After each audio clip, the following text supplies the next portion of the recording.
नमस्कार, आप देख रहे हैं IBU न्यूज़। मैं हूं शमीम अख्तर। दोस्तों, देश भर से लोग दिल्ली के रामलीला मैदान में OPS यानी ओल्ड पेंशन स्कीम को लागू कराने की मांग को लेकर केंद्र के मोदी सरकार को घेरने के लिए लाखों की संख्या में लोग इकट्ठे हुए। इस ऐतिहासिक भीड़ पर उनकी आवाज़ को सरकार तक पहुंचाने में कवरेज के लिए कोई भी गोदी चैनल के पत्रकार ना दिखे और ना ही किसी चैनल का लाइव OB वैन देखने को मिला। दोस्तों, इतनी बड़ी खबर में मेन स्ट्रीम मीडिया कवरेज के लिए नहीं होना यह अपने आप में साबित कर देता है कि ये टीवी मीडिया बिल्कुल सत्ता के गोद में बैठा गोदी मीडिया ही है। संदीप चौधरी को छोड़ दे तो लगभग सभी टीवी मीडिया को इस विशाल आंदोलन पर जैसे सांप सूंघ गया हो।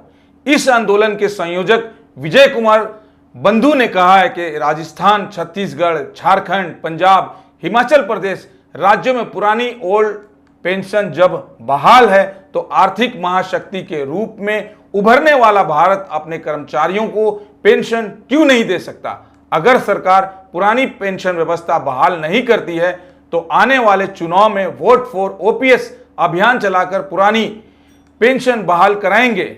अगर पुरानी पेंशन जरूरी इसलिए है, अगर सही नहीं है तो जजों को क्यों दे दिया गया? अभी इसका मतलब है कि पुरानी पेंशन सही है। सांसद अपने लिए पुरानी पेंशन क्यों ले रहे हैं, वो अपना न्यू पेंशन क्यों नहीं ले रहे हैं? तो ये साबित होता है, अगर जजों को भी पुराना पेंशन मिल गया, सांसदों को पुराना पेंशन मिल रहा है, तो इसका मतलब पुराना पेंशन ही सही है। नया पेंशन कुछ नहीं है, सिर्फ आयुवास है। तो इसीलिए ये मांग एक आम परिवार की है, एक गरीब परिवार की है, और वो सभी लोग आज हमारे साथ जुड़े हुए हैं और आने वाले समय में ये जन आंदोलन बढ़ने जा रहा है। वोट फॉर OPS की हमारी मुहिम जारी है।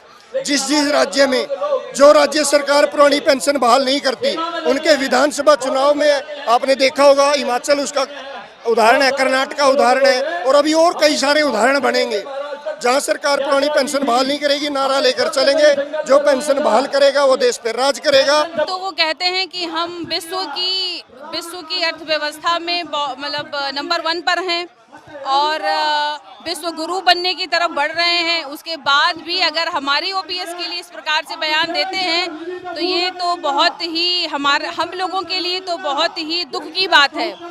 ये जो पेंशन स्कीम पहले से चलती आई, उस ओल्ड पेंशन स्कीम की बहाली का आंदोलन है। और इसलिए आंदोलन है क्योंकि जो पेंशन है ये आदमी का एक बुढ़ापे का सहारा होती है। और अब तो ऐसा देखना, हमारा बहुत सारे परिवार पेंशन से ही चल रहे हैं।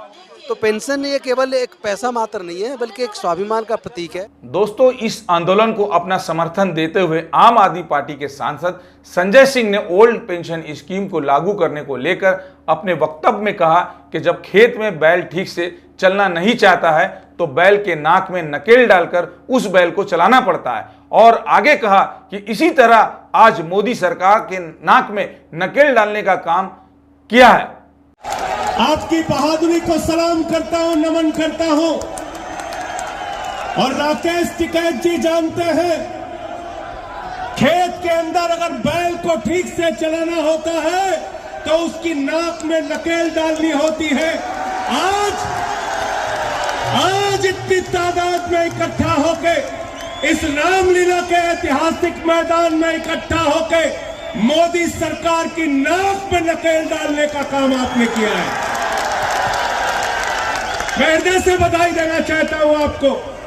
और इसी मंच पे दिल्ली के मुख्यमंत्री अरविंद केजरीवाल जी आए थे। उन्होंने कहा था जहां हमारा शासन वहां पुरानी पेंशन, और दिल्ली की विधानसभा में ओल्ड पेंशन की स्कीम बहाली की गई, और पंजाब के अंदर वहां की कैबिनेट ने ओल्ड पेंशन स्कीम को मंजूरी दी। दोस्तों, आपको बता दूं कि NDA शासित राज्यों को छोड़ जहां जहां भी इंडिया गठबंधन की सरकार राज्यों में है वहां ओल्ड पेंशन स्कीम लागू है। इस खबर में बस इतना ही। साथियों, अगर आपको मेरी स्वतंत्र पत्रकारिता पसंद है तो आप मेरे चैनल को लाइक और शेयर कर दें।